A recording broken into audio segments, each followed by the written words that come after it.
There's a scripture in our New Testament from 1 Peter 3:15, and I'm paraphrasing. It says, "Always be ready to give an answer to everyone who asks for the reason for the hope you have within you." It's a good question for us. Where do we find our hope? Do we know? Would we know how to explain it to someone else? Or, here's a bigger question, do we even have hope? We look around and there are more reasons than I can name to be discouraged in our world. There are wildfires burning in northern Minnesota. The waters are full of smoke. Smoke even comes down recently into our metro area. It's too hard to breathe and go outside. We look at the political landscape. We look at lots of things and we say, oh God, where are you? And is there a reason to hope? Well, for that reason, we have something in common with the community that the Gospel of Matthew was written to. So today we're talking about a parable from the Gospel of Matthew. Parables are stories that Jesus told, kind of illustrations or metaphors to illustrate a concept. And today we're talking about the parable of the wheat and the weeds. And it was written in Matthew's parable. It's unique to Matthew's parable, and it was written for this community that Matthew specifically belonged to and was writing to. So I'm going to tell you a little bit to kind of set the stage for this community. So the community that Matthew wrote to, it was a Jewish Christian community. So they were Jewish and have begun recently to follow the ways of Christ, but they still identified as Jewish. And this Gospel of Matthew, it was not written, even within 10 years of Jesus's death and resurrection. It was written some 50 years later. So somewhere between 80 and 90 AD was when it was written down. But there's something important about that time frame, especially considering that those who were hearing this parable were Jewish.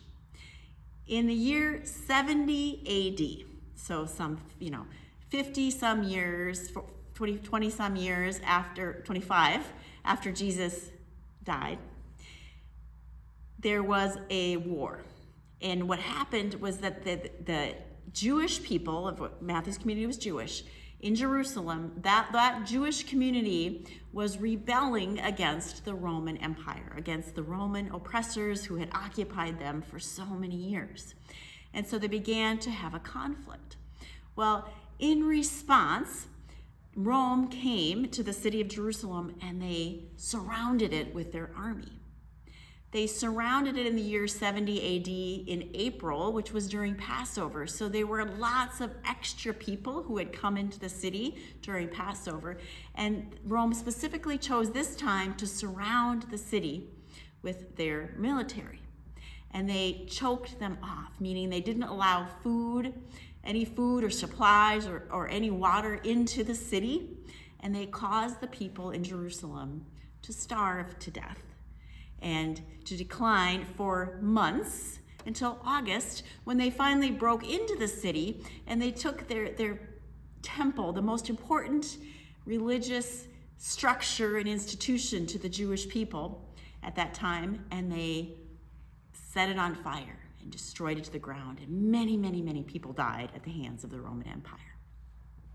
So this was a community this was only 10 years in their rearview mirror.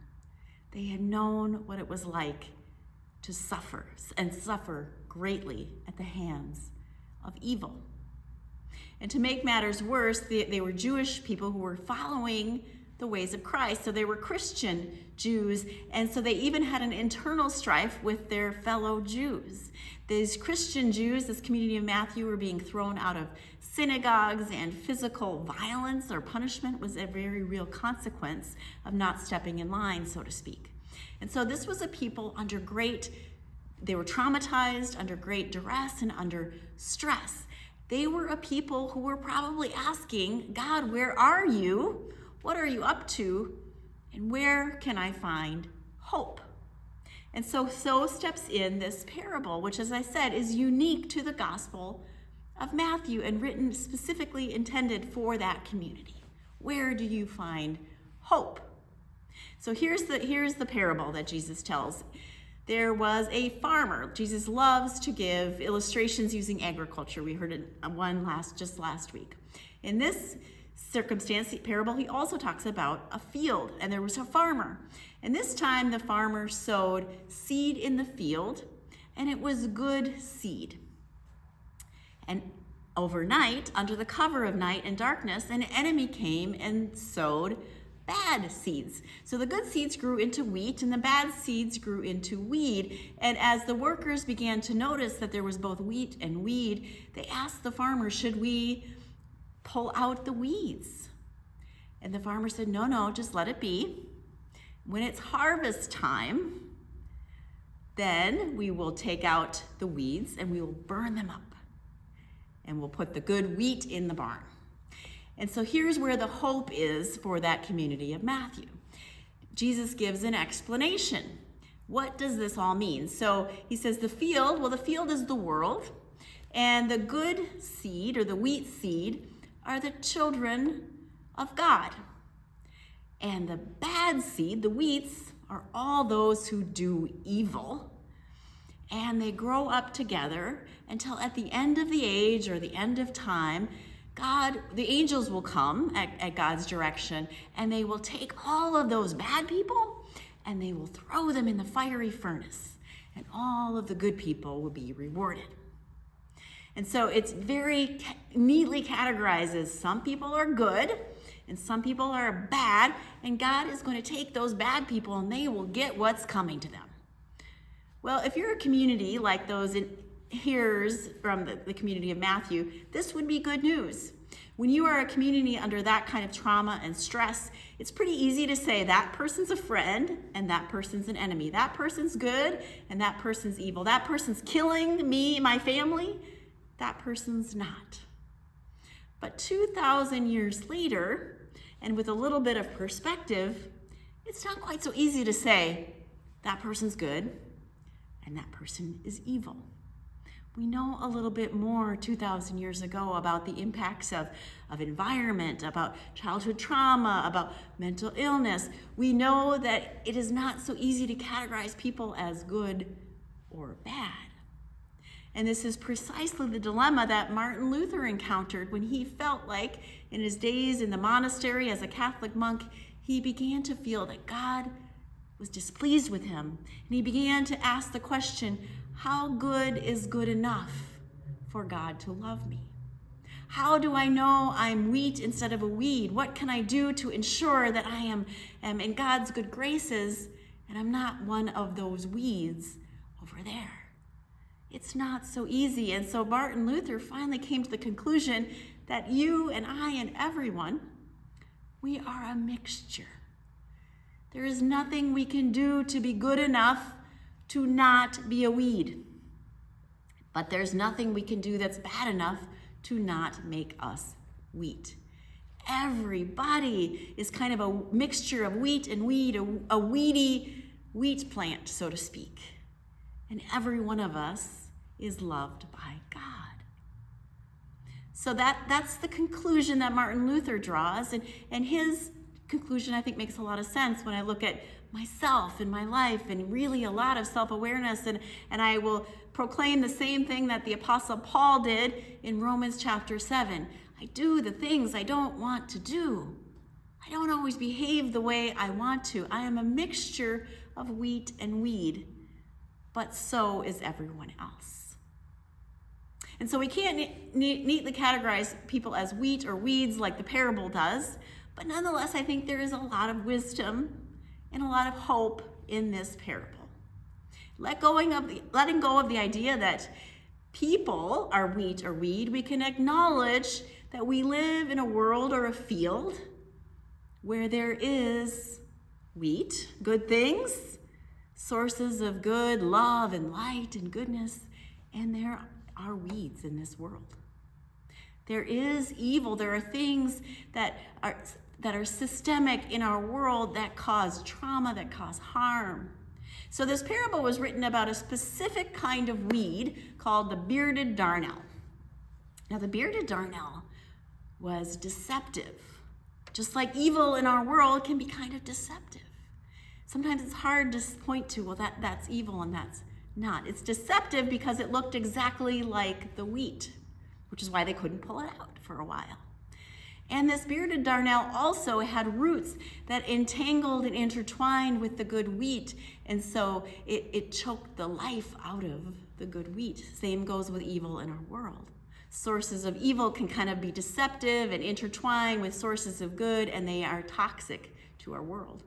And speaking of toxic, darnel was toxic to ingest, causing nausea and vomiting and even hallucinations.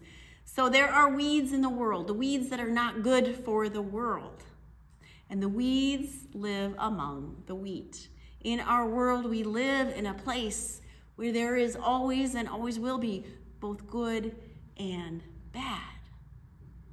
But the promise is that even though it looks like it will always be that way, there is a promised future.